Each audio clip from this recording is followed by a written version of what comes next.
예, 시간이 되었습니다. 우리 다 같이 찬송가 9장 펴시고 일어나셔서 4절 부르심으로 종려주일과 성찬식 하는 주일 예배를 시작하도록 하겠습니다.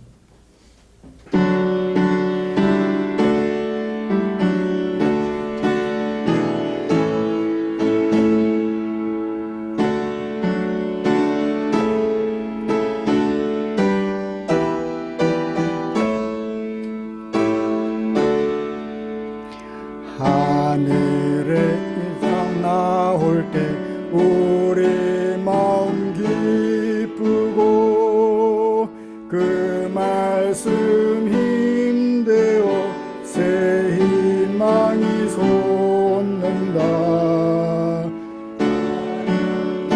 슬픔도 이기게 하시옵고 영원의 되어 살아가게 하소서.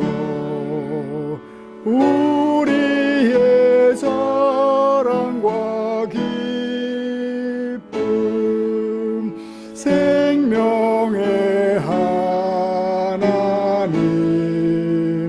우리 예배를 받아주시옵소서.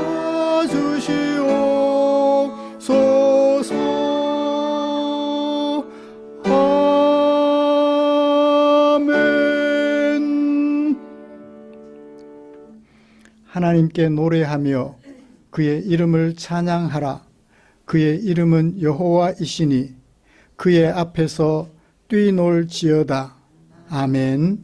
전능하사 천지를 만드신 하나님 아버지를 내가 믿사오며 그 외아들 우리 주 예수 그리스도를 믿사오니 이는 성령으로 잉태하사 동정녀 마리아에게 나시고 본디오 빌라도에게 고난을 받으사 십자가에 못 박혀 죽으시고 장사한 지 사흘 만에 죽은 자 가운데서 살아나시며 하늘에 오르사 하나님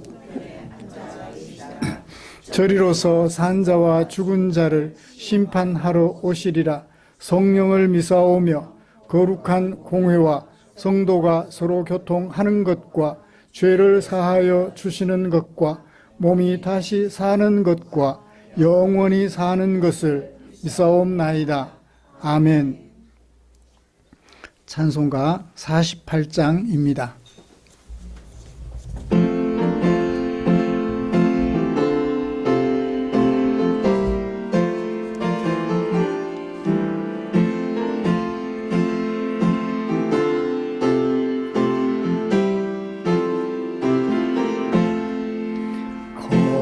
거룩하신 주 하나님, 모든 영광 받으소서.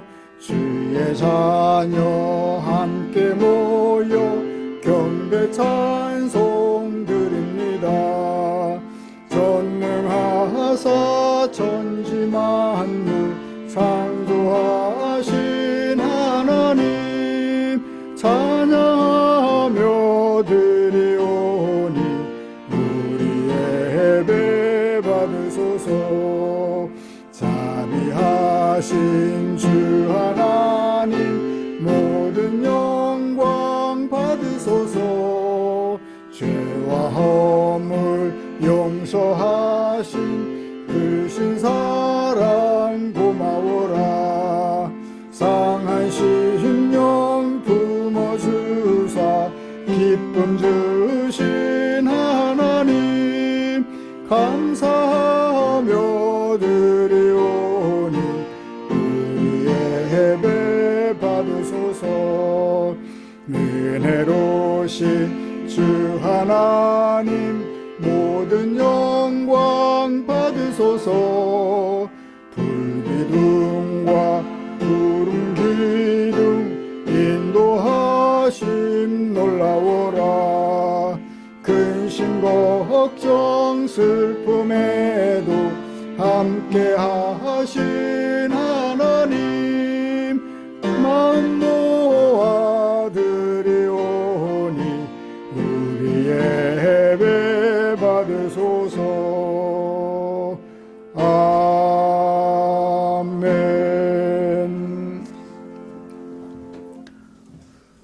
교동문 129번 종려주일 교동문입니다. 주보에 기록된 교동문 함께 교독하겠습니다. 시온의 딸아 크게 기뻐할지어다. 보라 내 왕이 내게 임하시나니 그는 공의로우시며 구원을 베푸시며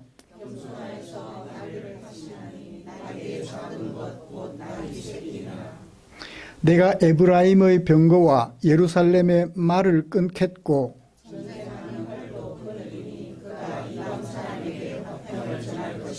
그의 통치는 바다에서 바다까지 이르고 앞에서 가고 뒤에서 따르는 무리가 소리 높여 이르되 주의 이름으로 오시는 이여 가장 높은 곳에서 호산나 하더라. 아멘. 자리에 앉으셔서 찬송가 144장 함께 부르시겠습니다.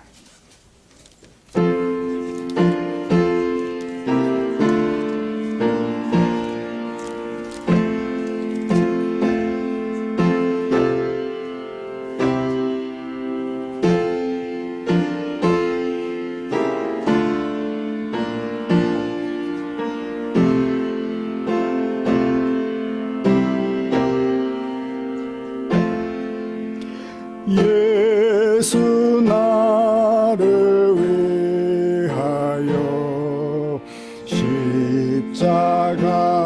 십자가를 질 때 세상 죄를 지시고 고초당하셨네.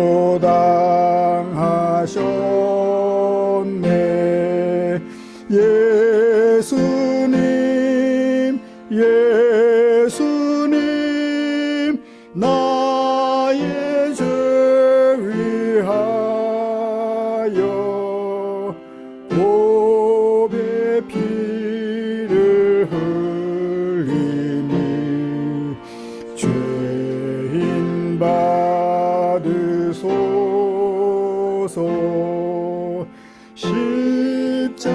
십자가를 지심은 무슨 죄가 있나.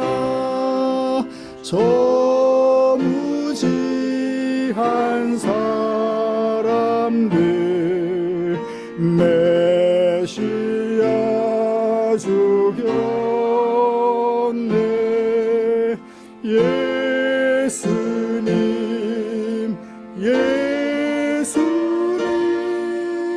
나의 죄 위하여 보배 피를 흘리니 죄인 받으소서.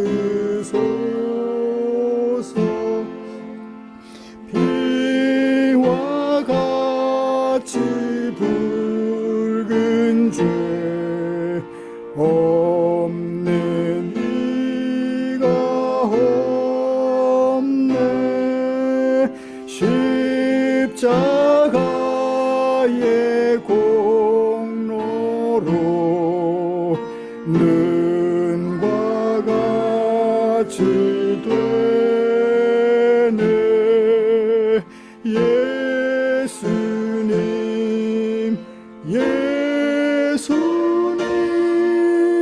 나의 죄 위하여 보배 피를 흘리니 죄인 받으소서.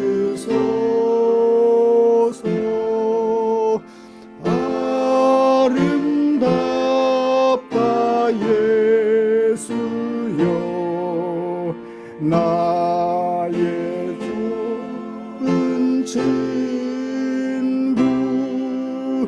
예수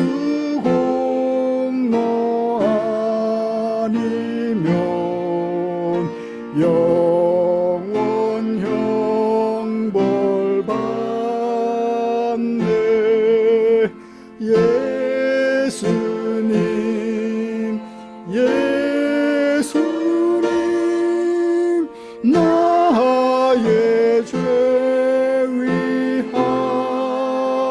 위하여 보배 피를 흘리니 죄인 받으소서.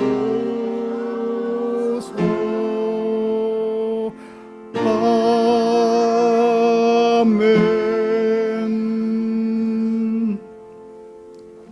아멘. 이 시간에는 김대웅 집사님 나오셔서 우리를 대표하여 기도해 주시겠습니다.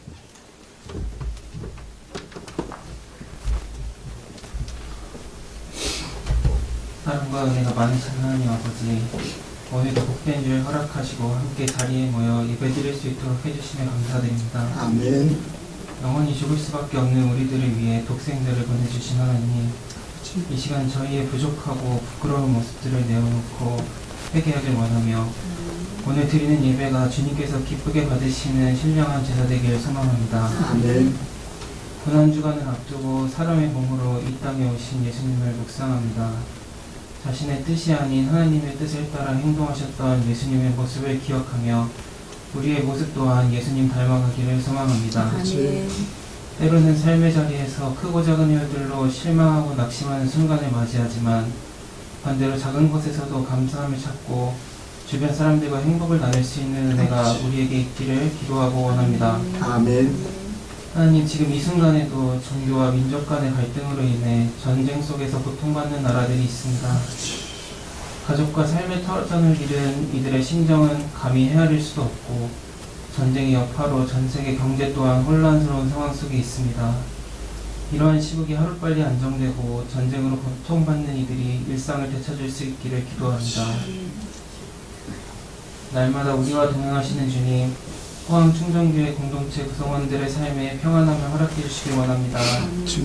담임 목사님을 비롯하여 건강 회복 중에 있는 성도님들을 기억해 주시고 몸과 마음이 지치지 않도록 위로와 안식 허락해 주시길 원합니다. 아멘.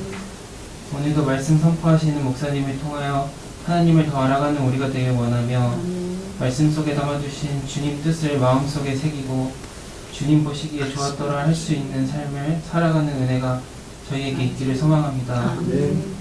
여러 이유로 자리에 참석하지 못한 성도님들께도 동일한 일을 허락해 주시길 원하고 각자의 자리에서 예배를 위해 헌신하는 손길들을 기억해 주시고 목사님과 함께 교회를 가꾸어 가시는 사모님에게도 부족함 없이 채워주시길 원합니다. 이 모든 말씀 살아계신 예수 그리스도 이름으로 기도드립니다. 아멘.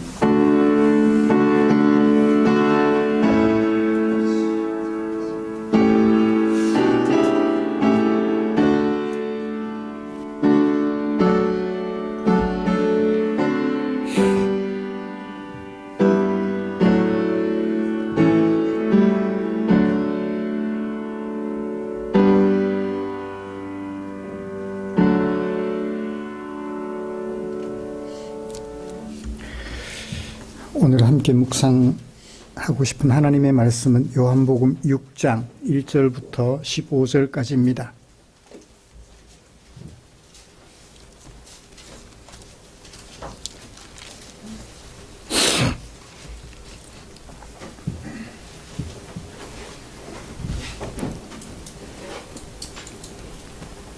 찾으신 줄 알고 한 절씩 교독하겠습니다.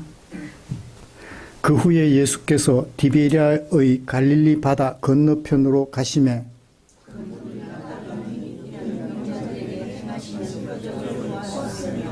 예수께서 산에 오르사 제자들과 함께 거기 앉으시니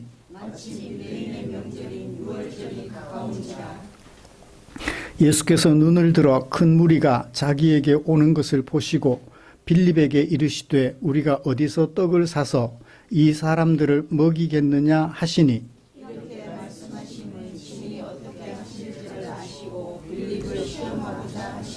빌립이 대답하되 각 사람으로 조금씩 받게 할지라도 200데나리온의 떡이 부족하리이다.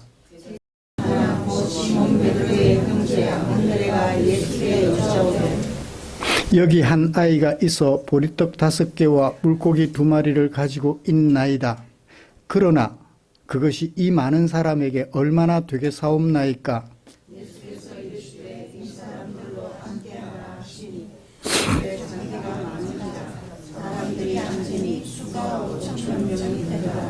예수께서 떡을 가져 축사하신 후에 앉아 있는 자들에게 나누어 주시고 물고기도 그렇게 그들의 원대로 주시니라.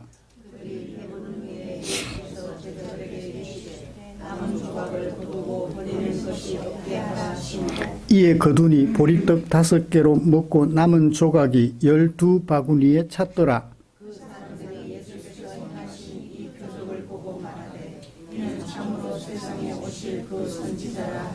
그러므로 예수께서 그들이 와서 자기를 억지로 붙들어 임금으로 삼으려는 줄 아시고 다시 혼자 산으로 떠나가시니라. 아멘. 우리는 지난주에 사도 요한이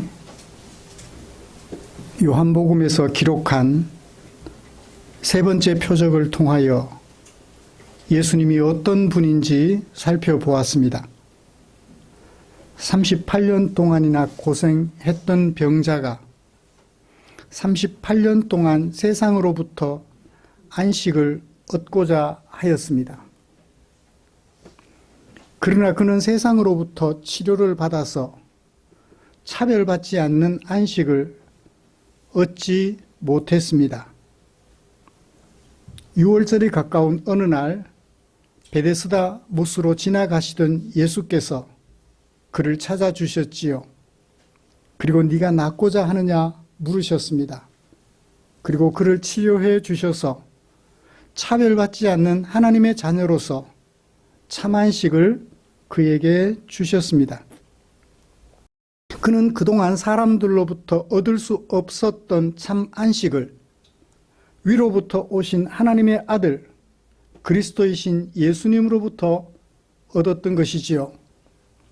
사랑하는 성도 여러분, 우리가 믿는 예수님은 이 병자가 만나고 믿었던 바로 그 예수님이십니다. 지난 한 주간 동안 이 예수님을 묵상하시면서 무엇을 생각하셨을까요? 내가 믿는 예수님에 대한 자긍심을 얻었을까요? 이 예수님과 함께 살아가게 된 것을 기쁘게 생각하셨을까요? 그러셨을 것이라고 믿습니다. 세상이 주지 못하는 참 안식을 위로부터 오셔서 우리에게 허락해 주신 예수님이신 줄 믿고 자긍심을 가졌으며 하나님의 자녀가 된 것에 대하여 한없는 기쁨을 가지셨을 것이라고 믿습니다. 이처럼 내가 믿게 된 예수님에 대하여 최고의 자긍심을 가지고 기쁨으로 살아가는 우리를 위하여 하나님께서는 당신의 마음을 성경에 담아 주셨지요. 오늘은 그 중에 요한복음 6장 1절부터 15절에 담아 두신 하나님의 마음을 살펴보면서 은혜를 나누려고 합니다.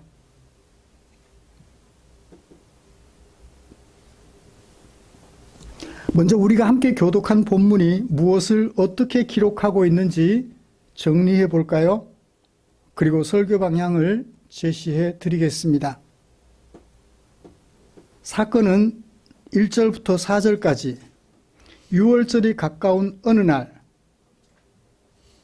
38년 된 병자 표적을 본 많은 사람들이 예수님을 따라온 큰 무리들이 있었다고 하는 것으로 사건은 일어나게 됩니다. 큰 무리들을 대상으로 떡을 어떻게 먹일 수 있을까? 여기서 떡은 밥을 말합니다. 식사를 말하죠. 어떻게 식사를 하게 해줄 수 있을까라는 것에 대한 예수님의 질문으로 사건은 시작이 됩니다. 예수님께서 왜 질문을 하셨나요? 빌립을 시험하려고. 빌립의 무엇을 시험하려고? 그동안 예수님을 3년 가까이 따라다녔는데 과연 예수님을 제대로 알고 있을까? 점검해보는 그런 시험이었습니다. 그런 시험 앞에서 빌립과 안드레는 부정적으로 대답하지요. 200데나리온의 떡이 있은들 이들을 배부르게 할 수 있겠습니까? 할 수 있다는 얘기예요? 없다는 얘기예요? 없다는 얘기입니다. 안드레가 소년이 가지고 있던 보리떡 5개와 물고기 2마리를 예수님 앞에 내어놓으며 이것이 무슨 소용이 있겠습니까? 이 많은 사람들에게 이것이 무슨 의미가 있겠습니까? 먹일 수 있다는 얘기예요? 없다는 얘기예요? 없다는 얘기예요. 부정적인 대답을 들었습니다. 예수님은 의도하셨던 사건에 대하여 제자들로부터 제대로 된 답을 듣지 못하셨지요. 예수님은 불가능한 이 상황, 큰 무리들에게 어떻게 식사를 제공할 수 있을까 하는 이 상황을 활용하여서 예수님은 당신이 누구신지 사람들에게 보여줄 기회로 삼고자 하셨습니다. 그래서 10절부터 13절까지 예수님은 그들에게 원대로 먹게 하시고 12광줄이나 남는 놀라운 일을 보여주셨지요. 이 표적을 본 무리들의 반응이 절정을 이루게 됩니다. 이 사람은 선지자다 라고 말하면서 그들이 예수님을 제대로 이해한 것처럼 그려두었어요. 과연 예수님은 그 사람들의 이해를 제대로 된 이해로 보셨을까요? 15절에 사건은 결말이 지어집니다. 예수님은 하나님의 아들 그리스도이시다라는 사실을 알지 못하고 그저 예수님은 자신들에게 먹고 사는 배고픔의 문제를 해결해 주실 왕, 대통령 정도로 생각을 했던 것 같아요. 실망하신 예수님께서 빌립에게도 실망하시고 큰 무리들에게도 실망하신 예수님이 그들을 떠나서 혼자 산으로 가셨다고 하여 이 사건은 종결됩니다. 예수님을 따랐던 큰 무리들, 그들로부터 시작이 되어서 그들을 떠나시는 예수님으로 사건은 종결되지요. 우리가 교독한 말씀은 베세다라고 하는 갈릴리 호수의 북쪽 마을에서 일어난 일입니다. 저기 지도를 보시면 갈릴리 호수 동북쪽에 바산이라는 말이 있죠. 바산이라고 하는 바자 왼쪽 끝, 그러니까 호수가에 있는 갈릴리 호수 북쪽에 있는 동북쪽에 있는 마을 이름이에요. 베세다. 요한은 예수님께서 예수님을 따르는 큰 무리들에게 그들이 원하는 대로 빵과 생선을 먹이시고 12광줄이나 남게 하셨던 사건을 서사 형태로 기록하고 있습니다. 이 중에 한 문단이라도 빠지면 사건이 연결이 되지 않죠? 5개의 문단이 인과관계를 맺고 연결되어져서 예수님은 이것을 표적으로 삼아서 도구로 삼아서 당신이 누구신지를 나타내 보여줄 기회로 삼고자 하셨던 것입니다.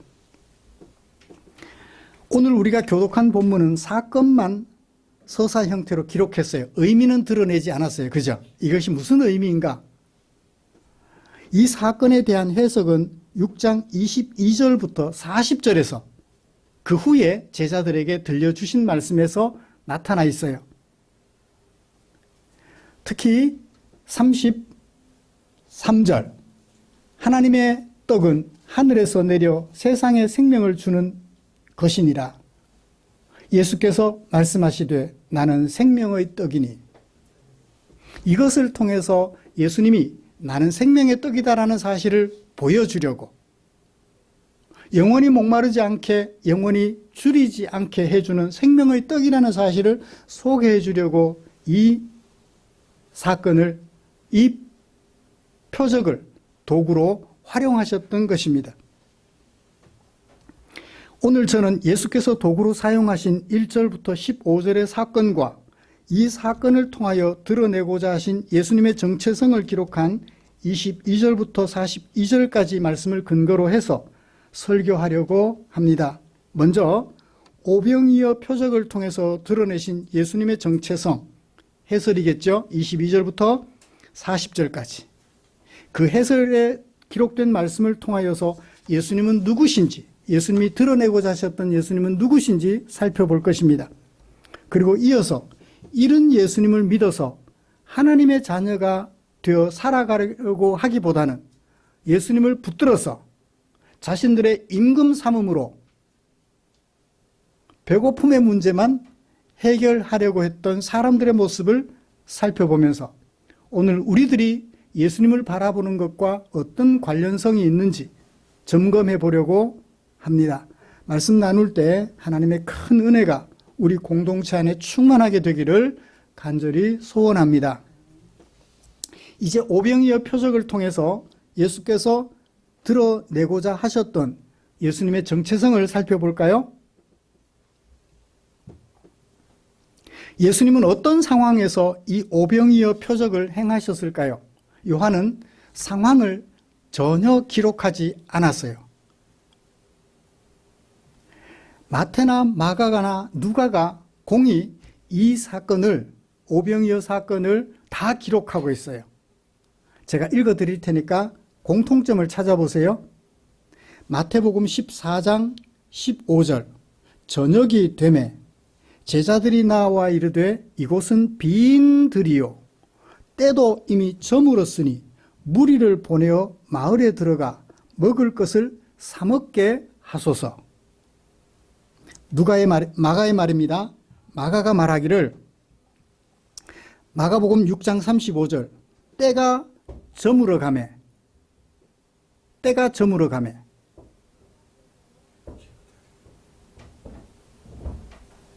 제자들이 예수께 나와 여짜오되 이곳은 빈 들이요 날도 저물어 가니. 누가의 말입니다. 누가복음 9장 10절부터 12절까지 12절입니다. 그런데 날이 저물기 시작하니 12제자가 다가와서 예수께 말씀드렸다. 무리를 헤쳐 보내어 주위의 마을과 농가로 찾아가서 잠자리도 구하고 먹을 것도 구하게 하십시오. 우리가 있는 여기는 빈 들입니다. 자, 공통점이 두 가지 정도로 나왔어요. 뭐가 나왔어요? 날이 저물었다는 것. 그 다음에 뭐요? 빈 들이라는 것. 마을하고는 좀 거리가 떨어져 있다는 것. 날이 저물어 가니까 뭐가 필요해요? 두 가지가 필요해요. 저녁 식사가 필요하고 잠자리가 필요해요. 큰 무리들이 예수님을 따라왔기 때문에 집과는 거리가 상당히 떨어져 있죠. 그리고 시장할 시간입니다. 예수님을 따라오는 것이 아침이었다면 뭘 걸렀을까요? 점심을 걸렀을 것 같아요. 그렇게 저녁 시간이 가까웠으니 배가 고프겠죠. 긴급한 문제는 취침과 저녁 식사였던 것입니다. 요한은 이런 것을 전혀 기록하지 않아요. 이것보다 중요한 게 뭐다? 예수님이 누구신가 하는 것을 나타내는 것이 중요하다고 생각하여 앞에 상황을 자세하게 기록하지 않았던 것입니다.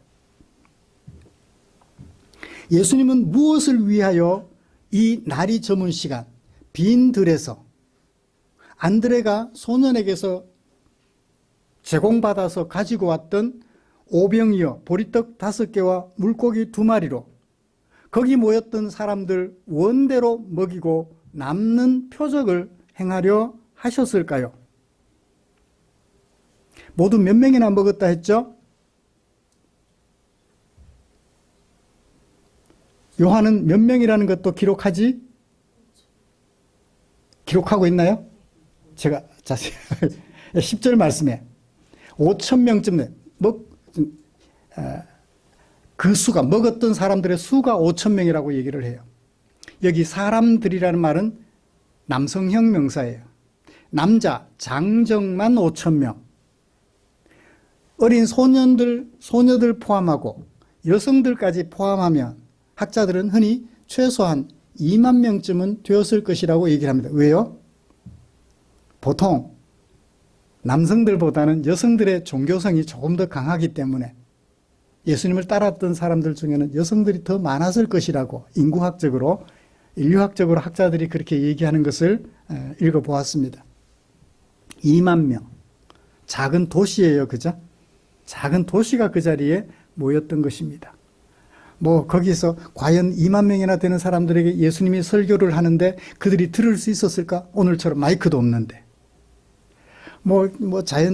자연과학적으로 이렇게 설명을 해서 그게 가능했다 뭐 이렇게 설명을 하는데 그건 여기서 중요한 게 아니니까요. 예수님은 무엇을 위하여 이 오병이어 표적을 행하려고 하셨을까요? 6절 잘 읽어보시면 답이 나옵니다. 무엇을 위하여? 예수님은 이렇게 말씀하셨다. 무엇을 위하여? 빌립을 시험하려고. 원문의 문장 그대로입니다. 예수님은 이렇게 말씀하셨다. 왜냐하면 빌립을 시험하려고.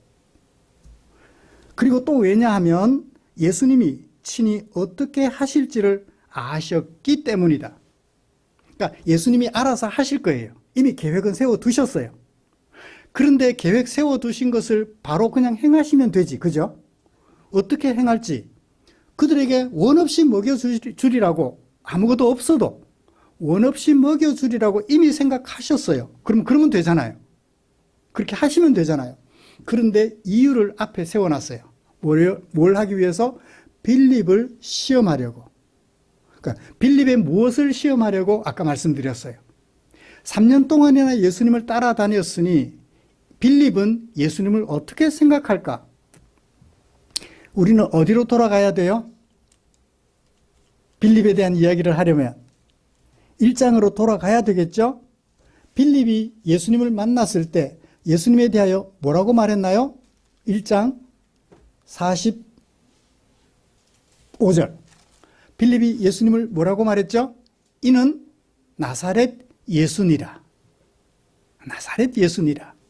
그렇게 말했었는데 과연 나사렛 예수라고 말한 것이 어떤 의미가 있는지 알고 있을까 하고 예수님께서 점검하려고 이 표적을 행할 마음을 내셨던 거예요. 이제 이해가 되셨나요? 목적. 이 오병이어 표적을 행하신 목적. 빌립의 나사렛 예수라고 고백했던 그것이 제대로 인식이 되어 있는지 확인해 보려고 이 오병이어 표적을 행하려고 하셨던 것입니다. 그런데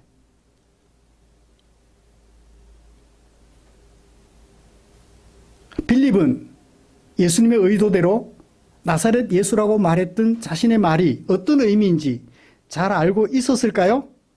안타깝게도 결과적으로 볼 때 몰랐어요. 무리들이 이 사람은 선지자라고 말할 때 그는 곁에서 아무 말도 하지 않았습니다. 빌립을 시험하려고 했다고 요한이 해설처럼 기록해 두었다면 끝에도 빌립이 어떻게 대답했다 또는 어떻게 이해했다라고 기록을 해야 될 것 같잖아요. 그런데 요한은 빌립이 어떻게 이해하고 있었는지 전혀 기록하지 않아요. 대신 무엇으로 대신했나요? 무리들이 말한 그 말로 대신했어요. 그는 선지자다. 빌립도 그렇게 이해했을 것 같아요. 3년씩이나 예수님을 따라다녔는데 말입니다. 자, 이 표적을 통해서 드러내신 예수님의 정체성은 뭘까요? 예수님은 누구실까요? 살펴봅시다. 6장 32절부터 35절까지. 예수께서 말씀하셨어요. 이 표적이 가지고 있는 의미를 설명하기 위해서 누구 이야기를 끌어오나요? 32절 모세 이야기를 끌어옵니다. 이스라엘 백성들이 애굽에서 나와서 하나님이 약속하신 가나안 땅으로 갈 때 40년 동안 행진 중이었는데 광야니까 농사도 지을 수 없었어요. 마실 물이 있어야 되고 먹을 있어야 되잖아요. 이들이 어떻게 살았을까요? 하나님께서 하늘로부터, 여기 하늘로부터는 공중으로부터, 지구 밖이 아니고 지구 안에 공중으로부터 메추라기와 만나를 주셨어요. 40년 광야의 행진이 끝나는 날까지 만나와 메추라기로 그들을 먹여주시고 광야에서 샘이 솟아나 그들로 하여금 마시게 했던 것입니다. 그런데 모세가 준 떡은 하늘로부터 온 떡이에요? 공중으로부터 온 떡이에요? 공중으로부터 온 떡이에요. 하늘로부터 온 떡이 아니었어요. 그러니 어떻게 해요? 먹고 나면 또 어때요? 배고파요. 마시고 나면 어때요? 또 목말라요. 그 다음 그림 보여주실래요?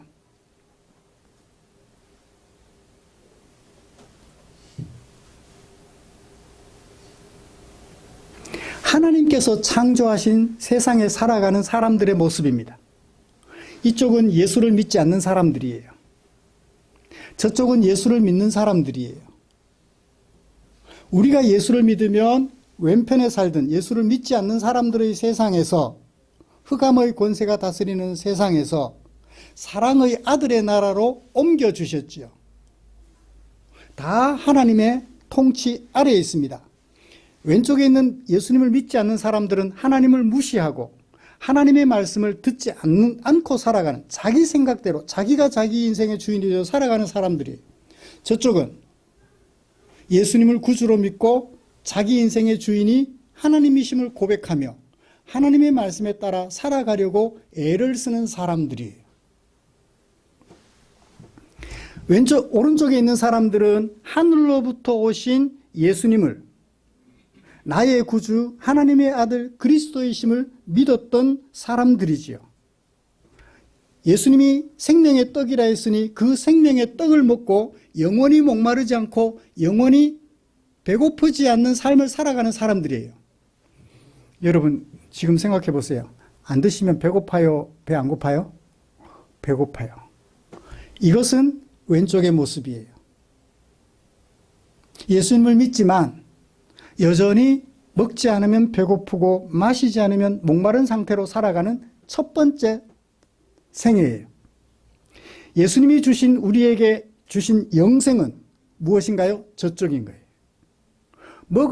먹지 않아도 배고프지 않고 마시지 않아도 목마르지 않는 영원한 생명, 참 생명의 떡, 참 생명의 예수 그리스도를 영접한 우리라는 것입니다. 우리는 두 가지 생명을 살고 있어요. 하나는 사람으로서 먹지 않으면 배고프고 마시지 않으면 목마른 사람의 삶도 살고 있고, 먹지 않아도 배고프지 않고 마시지 않아도 목마르지 않은 하나님 나라, 하나님의 자녀로서 또 삶을 살고 있는 거예요. 우리는 이 두 가지 삶을 살고 있다고 예수님은 소개하면서 우리로 하여금 두 번째 삶을 살게 해주신 분이 누구다? 예수님이다 라고 소개하고 있는 것입니다. 그러므로 35절에 예수께서 이르시되 나는 생명의 떡이니 내게 오는 자는 결코 줄이지 않을 것이요 나를 믿는 자는 영원히 목마르지 아니하리라고 말씀하셨어요. 그러므로 예수께서 이 오병이어 표적을 통해서 소개해 주신 예수님의 정체성을 우리가 한 문장으로 만들어 볼까요? 뭐라고 말할 수 있을까요? 예수님은 무엇이다라는 한 문장으로. 예수님은 어디서부터 오셔서, 하늘로부터 오셔서 어디에 살아가는 우리에게, 땅에 살아가는 우리에게 뭐 하려고? 영원히 목마르지 않고 영원히 줄이지 않게 하려고 오신, 뭐다? 생명의 떡이다. 좀 긴가요? 한 문장은 한 문장이 좀 길죠? 좀 줄여볼까요?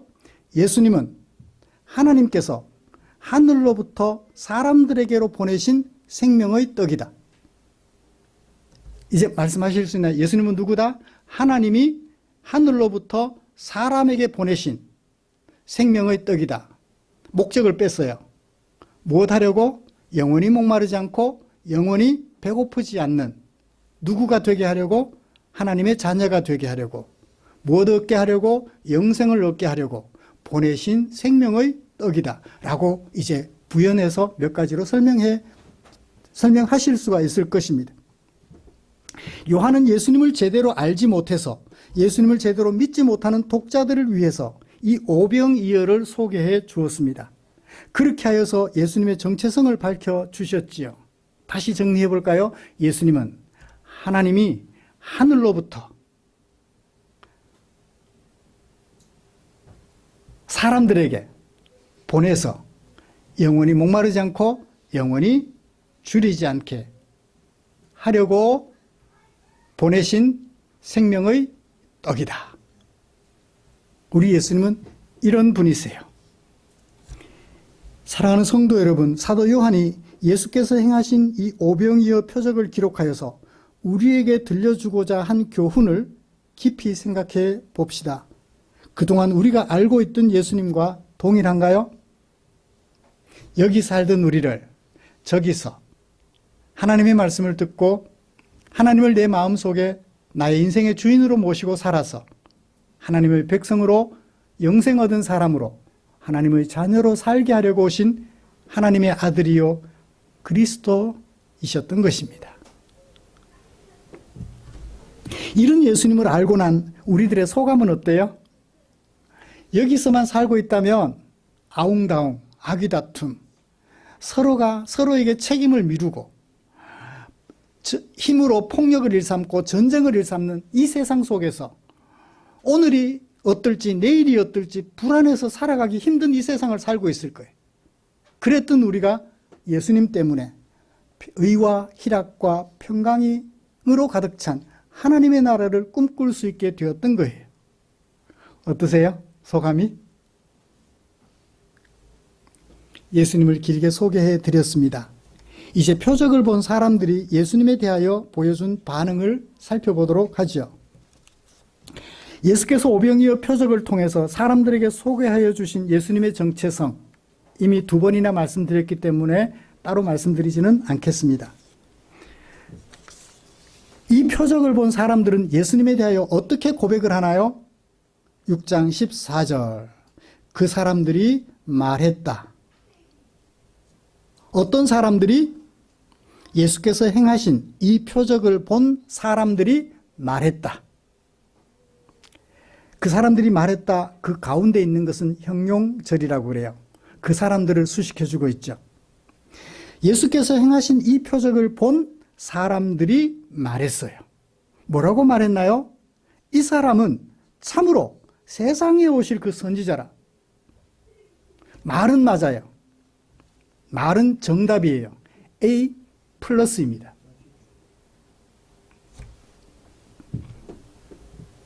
옛날에 모세가 출애굽한 이스라엘 백성들을 이끌고 광야로 거쳐서 가나안 땅으로 나아갈 때 하나님으로부터 들은 말씀을 신명기 18장에서 이렇게 소개해요.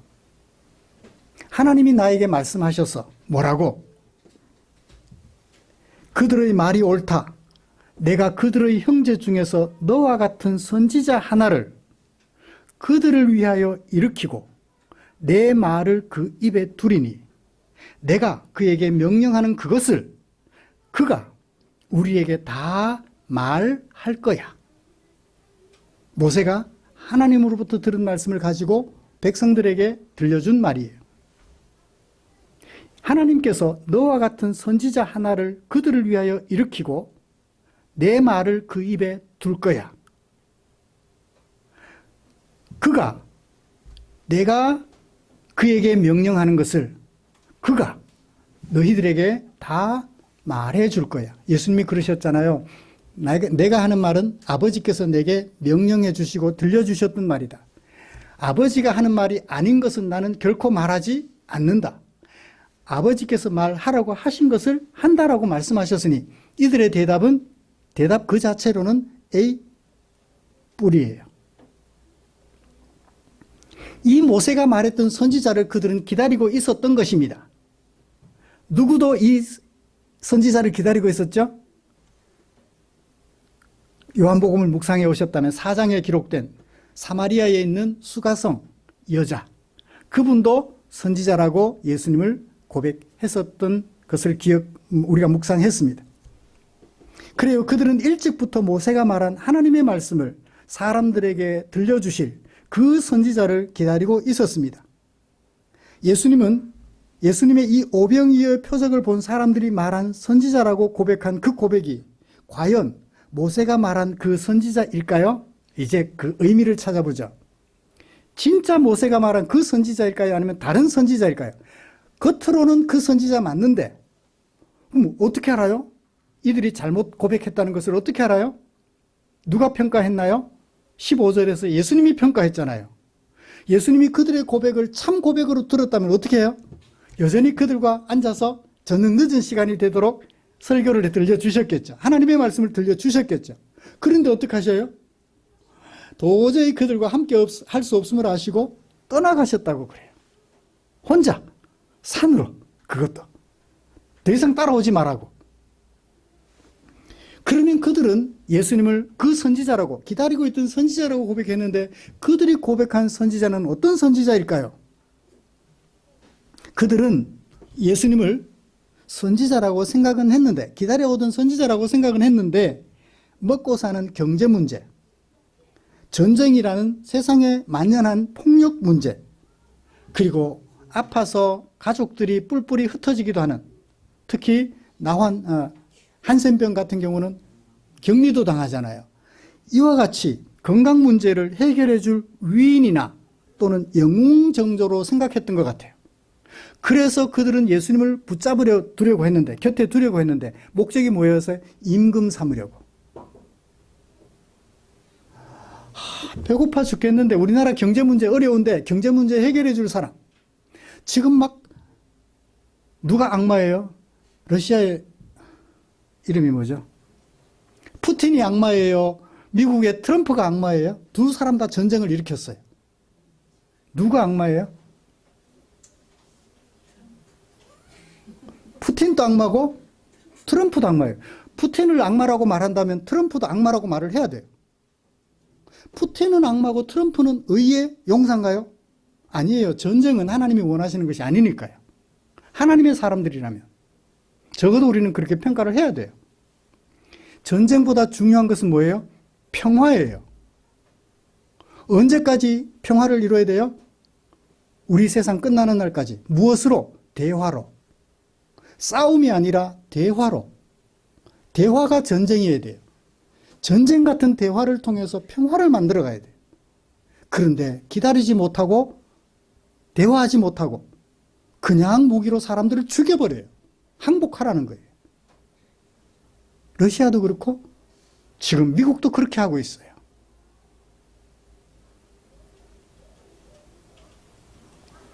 엉뚱한 곳으로 와서 흥분해 버렸는데 다시 본문으로 돌아오죠.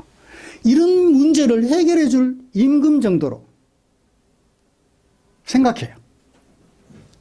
그래서 예수님이 그들과 더 이상 함께 할 수 없어서 떠나셨던 거예요. 다음에 또다시 뭔가를 통해서 그들에게 내가 누구인지 알려줘야지 라고 생각하시고서는 그들을 떠나버리셨던 것입니다.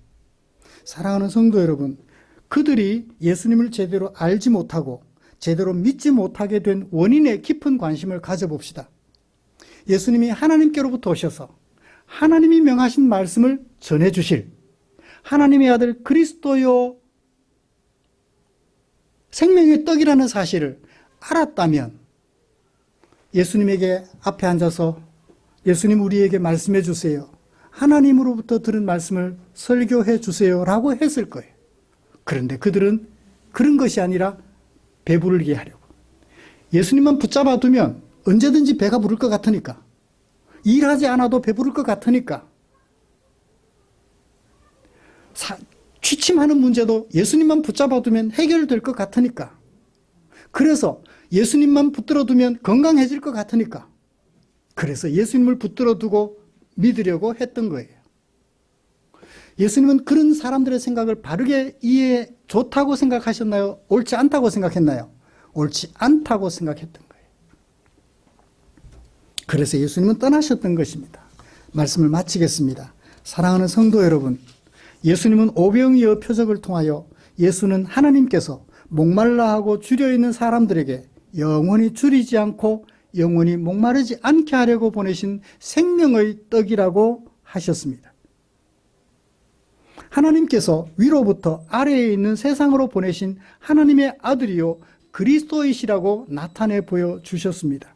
우리가 믿는 예수님이 참 생명의 떡이심을 알고 그 말씀에 귀를 기울여 우리가 얻은 생명을 더욱 가치 있게 만들어가는 저와 여러분들 되시기를 주님의 이름으로 축복합니다. 기도하겠습니다. 하나님 아버지 고맙습니다. 우리가 참 우둔합니다. 설교해도 말씀으로 들려주셔도 잘 알지 못하고, 이렇게 사건을 통하여서 들려주셔도 보여주셔도 잘 알지 못하는 우둔한 우리들이었습니다. 그런 우리들에게 성령 하나님의 감동하심을 통하여 예수님이 하늘로부터 오신 참 생명의 떡임을 알게 해주시고 이 예수님을 믿고 살아가게 해주셨으니 얼마나 감사한지요. 이 예수님을 믿고 그 주님이 전해주시는 하나님으로부터 들은 말씀을 마음속 깊이 새겨 그 말씀에 따라 살아감으로 생명을 얻되 더욱 깊은 생명을 얻는 당신의 종들 되게 하여 주시옵소서. 예수님의 이름으로 기도드립니다. 아멘.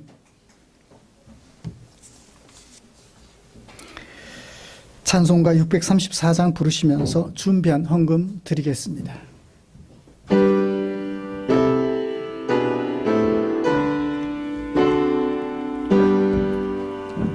모든 것이 주께로부터 왔으니 이 예물을 주께 드리나이다.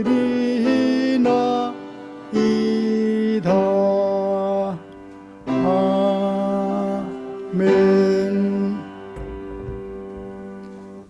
기도하겠습니다. 고맙습니다. 감사합니다.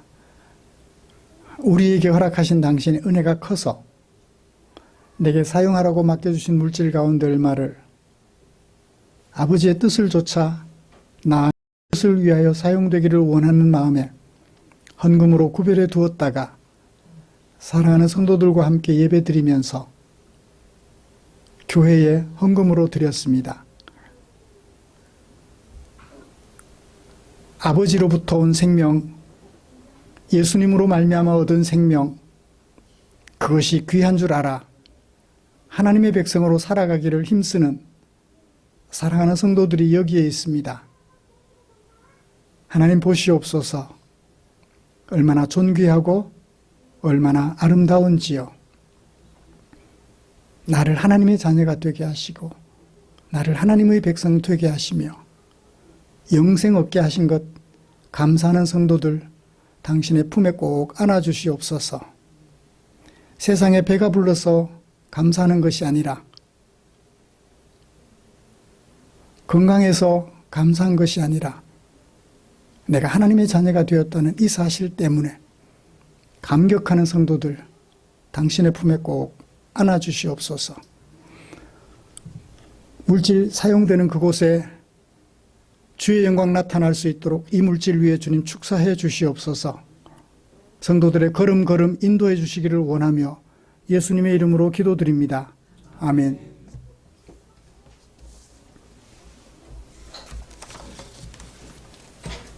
교회 소식 알려드리겠습니다. 다음 주 기도 김보경 집사님이시고요. 우리의 삶과 인격을 아름답게 하는 하나님의 말씀 묵상에 최선을 다해 주십시오. 이제 오늘부터 고난주간이 시작이 됩니다. 월요일부터 금요일 새벽까지 주님이 무덤에 장사 지내는 그날 금요일 새벽까지 새벽 5시 30분 예배당에 모여서 우리 함께 전교인 새벽기도회로 모이겠습니다. 굳이 무리하지 않으셔도 됩니다. 할 수 있으면 오시되 너무 지나치게 무리하지는 마십시오. 오셔서 함께 새벽기도회로 모이고 참석하지 못하신 분들에게는 음성 파일만, 파일 용량이 크지는 않을 거예요.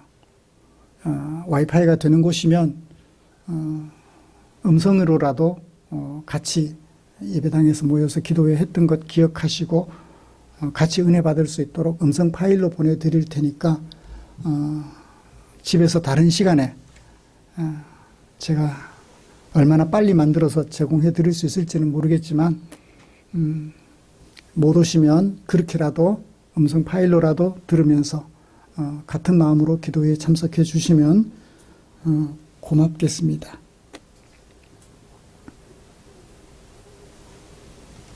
그리고 다음 주일은 부활주일로 지킵니다. 곁에 계시는 분들과 인사 나누시죠. 김한희 성도님 이제 수술하시고 조금 안정이 되셨나 봅니다. 움직이셔도 괜찮겠다 생각하셔서 남편의 도움을 받아서 함께 오셨는데요. 건강하시기를 위해서 기도하겠습니다.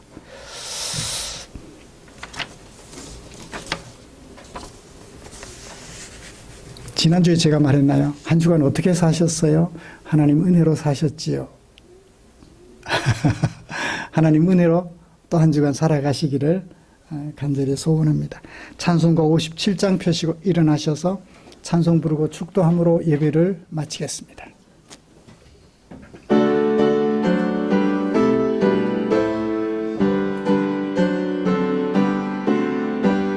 오늘 주신 말씀에 새 힘 얻어서 세상으로 나가서 살아갈 때에 나 혼자 힘으로 늘 부족하오니 주여 나를 도우사 승리하게 하소서.